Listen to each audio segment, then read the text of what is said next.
John the Baptist was an influencer. He was a preacher with committed disciples who followed him. People would come from miles around just to hear him talk about God. John had a huge following. Some leaders were even jealous about how much everybody loved John the Baptist. He was a pretty big deal.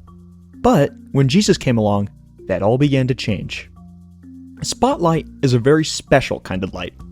Most stage lights cover a large area, but a spotlight has a narrow beam that just lights up one little space.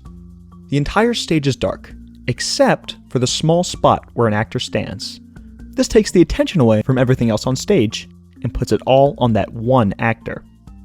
As soon as Jesus showed up, John the Baptist did all he could to take the attention off himself and give it all to Jesus. He announced that he was nothing compared to Jesus. John's disciples left him behind and followed Jesus instead. John said that his plan was to become less famous so that Jesus would become more famous. In other words, John put the spotlight on Jesus. We can also put the spotlight on Jesus. When we follow him, obey him, and live his way, people will see that we are different because we are shining his light. We may even have opportunities to pray for friends, tell them about Jesus, or invite them to church so they can hear more about him. Let's put the spotlight on Jesus.